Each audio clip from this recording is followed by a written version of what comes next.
Le président sénégalais, Diomaye Faye, nouvellement installé à la tête de l'État sénégalais avec son premier ministre Ousmane Sonko, met tout en œuvre pour faire revenir les trois États dits panafricains aujourd'hui, c'est-à-dire le Mali, le Niger et le Burkina Faso dans le giron de la CEDEAO.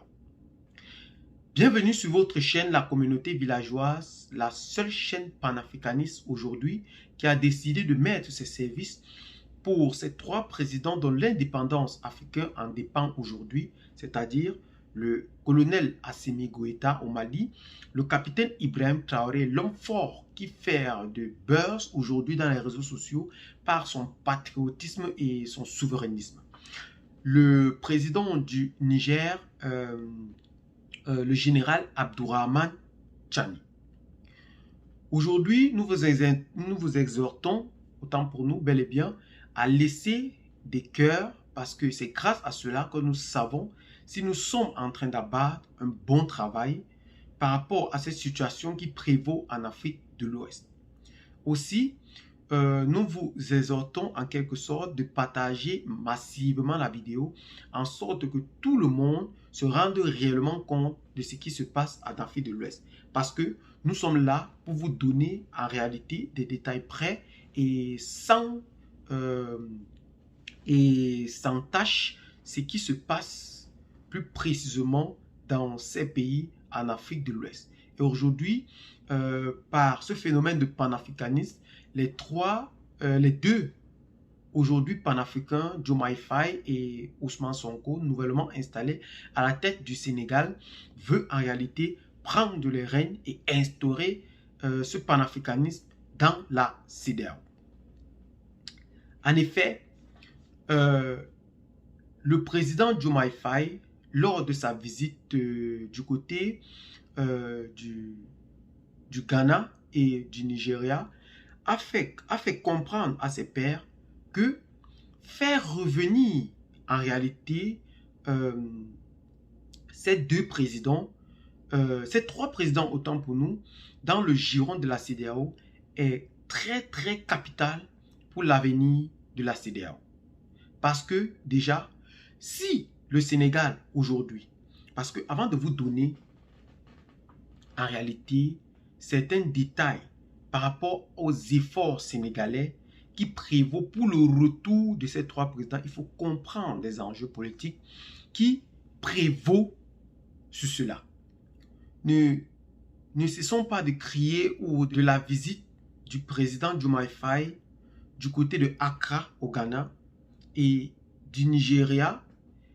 Ils ont bel et bien statué pour faire rentrer les trois États dans le giron de la CEDEAO.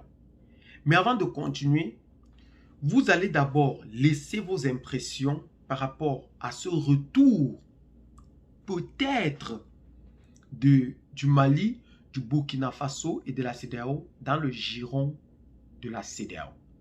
Est-ce possible que ces trois États font un retour dans la CEDEAO? Je m'en vais pour cela vous donner quelques détails par rapport aux efforts que le président Diomaye Faye et son premier ministre Ousmane Sonko sont en train d'abattre pour le retour de ces trois pays dans le giron de la CEDEAO. Ce président étant à Accra et au Nigeria, ils ont eu à parler en réalité des enjeux politiques très stratégiques de l'appartenance de ces trois pays dans la CEDEAO. Et pour finir, on a compris en réalité que le départ de ces trois pays causera sans nul doute un creuset par rapport à un déficit très économique. Le Sénégal sera trop et très touché par rapport à ce départ. La première chose très flagrante que nous constatons, aujourd'hui la Guinée-Bissau, qui est en partenariat avec la Russie, est en train de mettre en œuvre pour construire un port qui va permettre de désenclaver les pays de l'AES, limitant ainsi ses exportations du côté du Sénégal.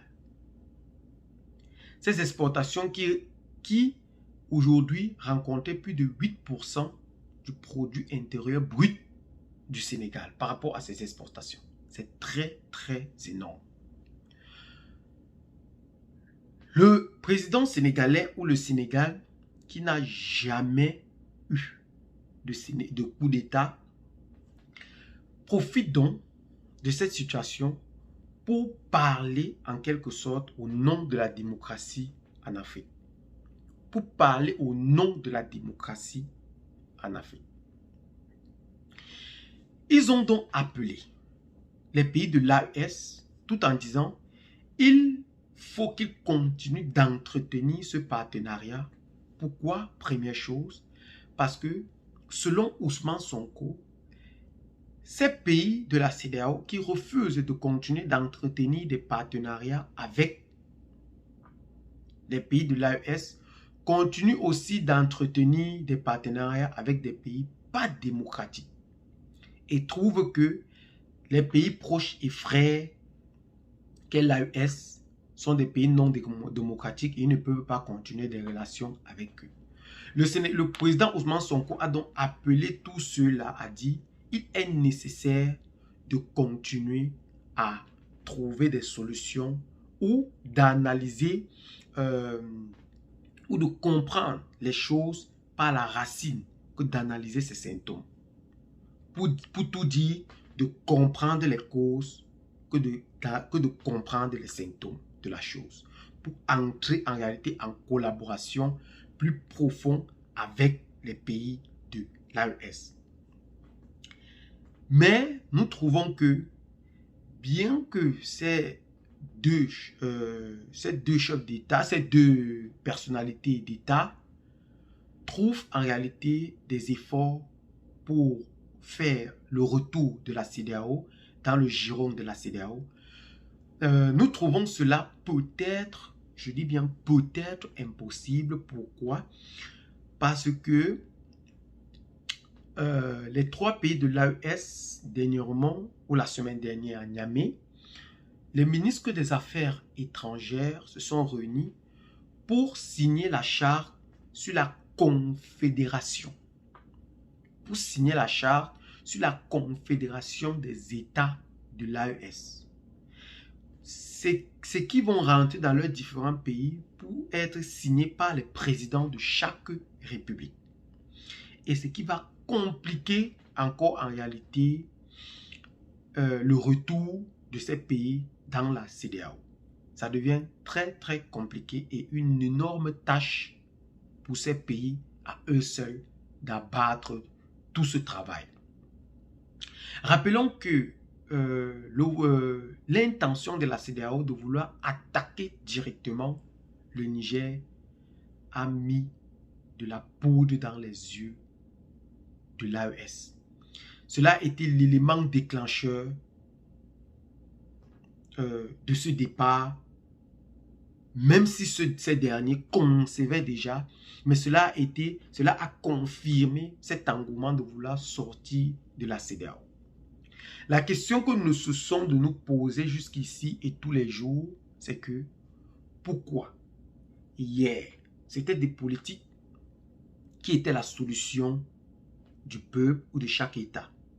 Mais aujourd'hui, ce sont des militaires qui sont censés défendre le pays au front, qui se trouvent aujourd'hui la solution de la politique du peuple. C'est un très très grave problème dont aujourd'hui les pays africains souffrent énormément. Les pays africains souffrent parce que nous n'avons pas essayé de comprendre les causes de certaines choses, mais nous avons voulu analyser les symptômes, comme dit le premier ministre sénégalais Ousmane Sonko. Ce n'est pas impossible que ces trois États font leur retour dans la CEDEAO. Ce n'est pas impossible. Si ces derniers voient la sincérité et que ceux-ci ne soient plus dominés par l'Occident, où ceux-ci pensent aux propres aspirations de leur peuple, je pense que ces trois présidents feront leur retour, puisque leur slogan repose sur le souverainisme et le patriotisme.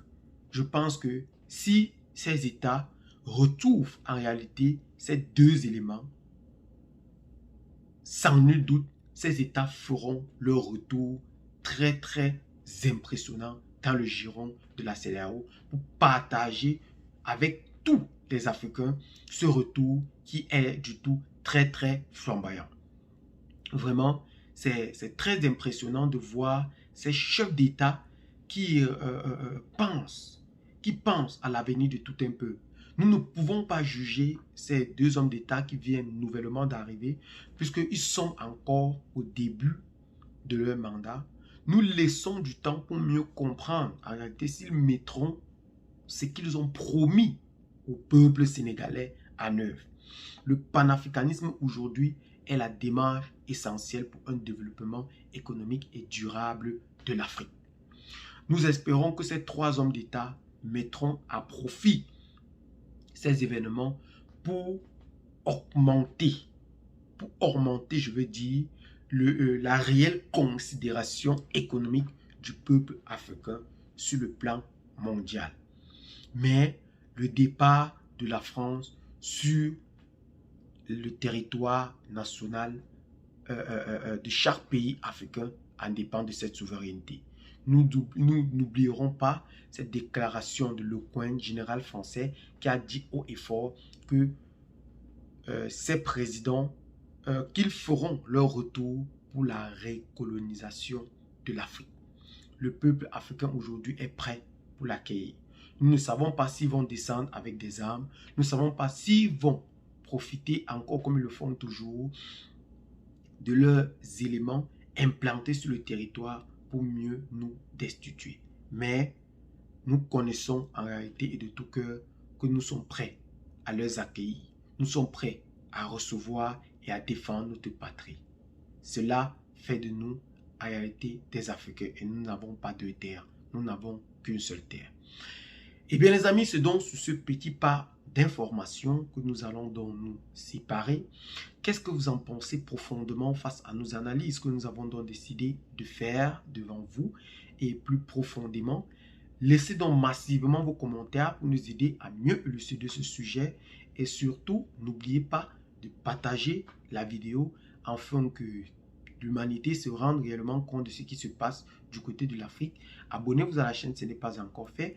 Partagez massivement la vidéo avec les amis si vous l'avez trouvée intéressante et à très bientôt pour de nouvelles vidéos. Ciao.